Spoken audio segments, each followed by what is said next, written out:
दरअसल वो पाकिस्तानी होता है, वो ये नहीं बताना चाहता। मैंने पूछा कि इसमें परेशानी की क्या बात है, तुम क्यों नहीं खुल के कहते कि तुम पाकिस्तानी हो? कि साहब हमें वो इज्जत नहीं मिलती जो हम ये कहते हैं कि हम इंडिया के हैं या किसी तरह से इंडियन समझे जाते हैं।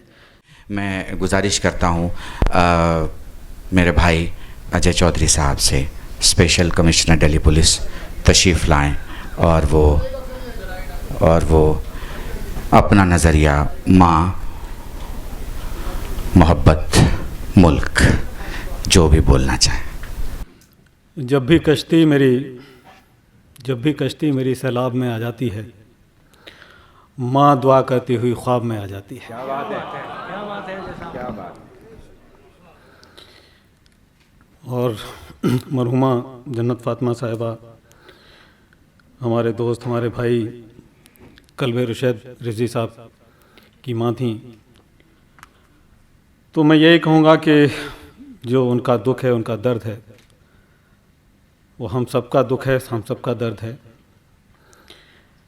समझो कि सिर्फ जिस्म है और जान नहीं रही, समझो कि सिर्फ जिस्म है और जान नहीं रही, वो शख्स जो कि ज़िंदा है और माँ नहीं रही।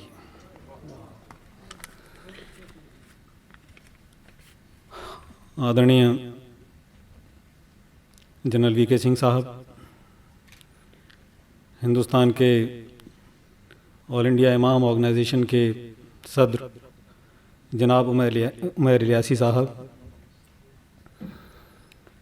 और इस ऐतिहासिक सभागार में जिसे हम इंडिया इस्लामिक सेंटर के नाम से जानते हैं, मौजूद सभी उलमा इकराम,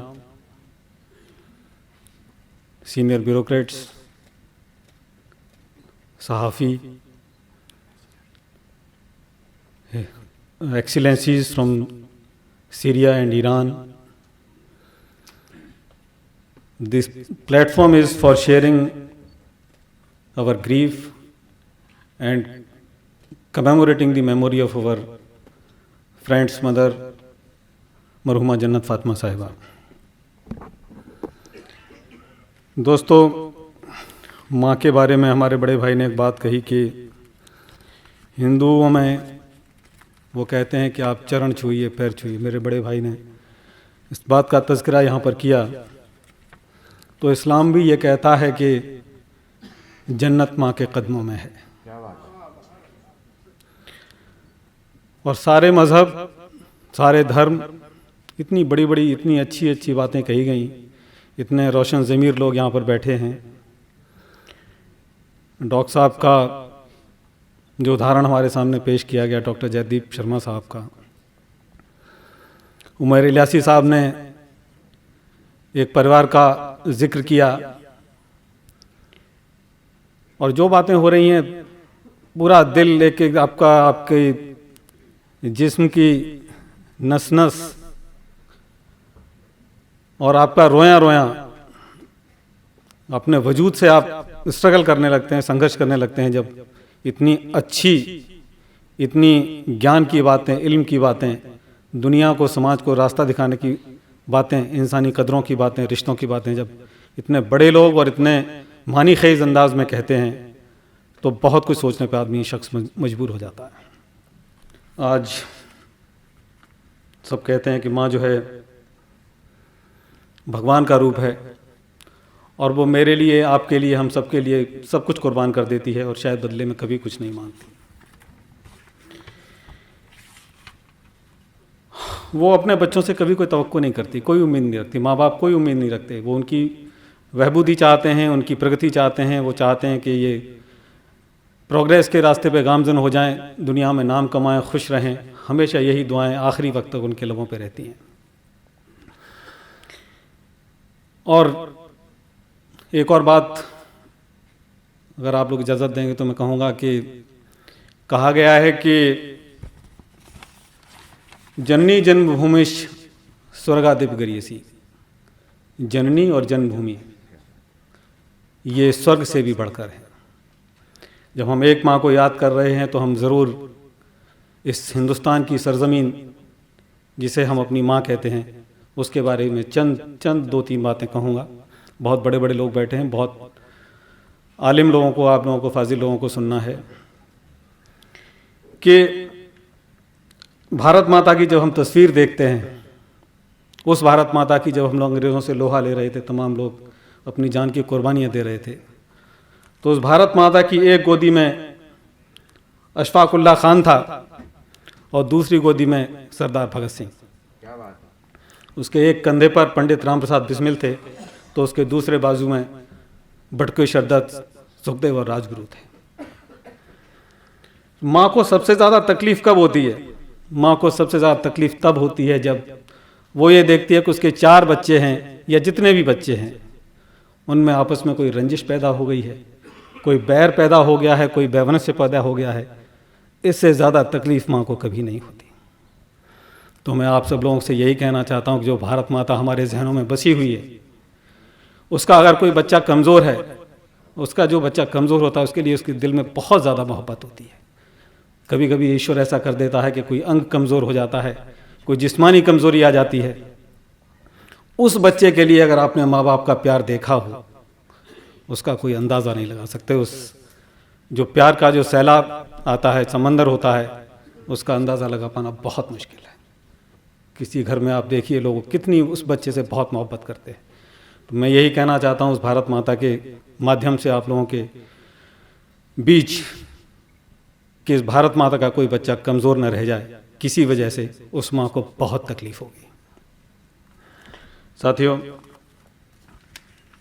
मैं बहुत बस इतनी छोटी सी बात कहूँगा कि इस देश को बनाने में और इस देश को यहाँ तक लाने में हज़ारों लोगों की कुर्बानियाँ हैं। उन कुर्बानियों को हम भूल न जाएं।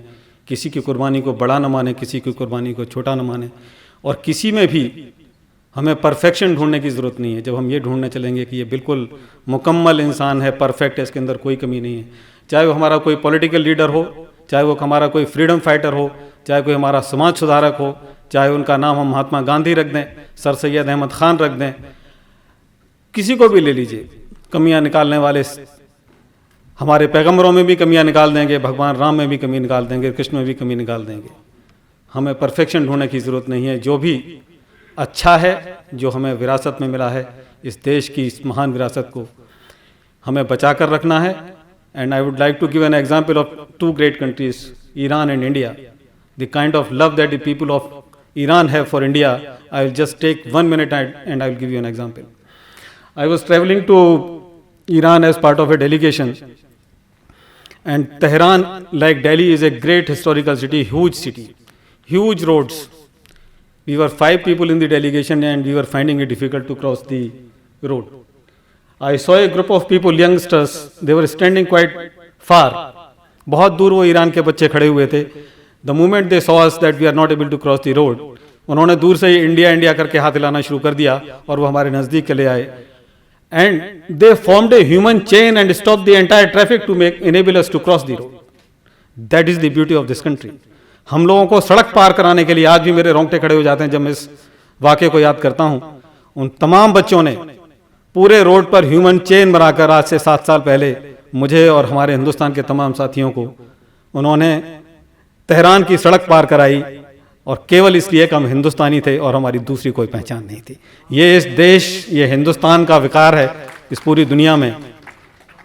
तो हम कहीं चले जाएं, लोग कहते हैं, हमारे पड़ोसी मुल्क जिनके बारे में बात की गई, वो लोग अपनी आइडेंटिटी छिपाते हैं। आप दुबई में जाके किसी ड्राइवर से पूछिए कि कहाँ के रहने वाले हो, तो वो कहता है कि मैं पंजाब का हूँ। हम लोग तो बिल्कुल जड़ में जाने की कोशिश करते हैं। हम लोग पंजाब में कहाँ के हो भाई, तो वो इधर उधर की बातें करने लगता है।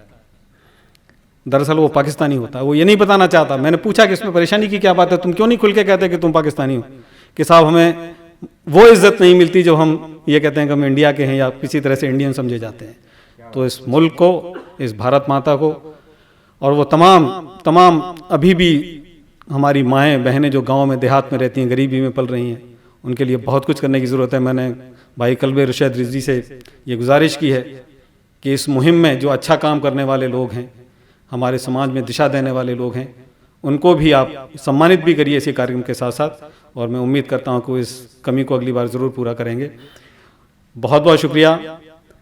और अपना देश, अपनी जन्मभूमि, अपनी माँ, अपना समाज, इस सबको बेहतर बनाने के लिए हुसैनियत के इतने परवाने जहाँ बैठे हों वहाँ किसी को कोई स्पीच तकरीर करने की ज़रूरत नहीं है। बहुत बहुत शुक्रिया।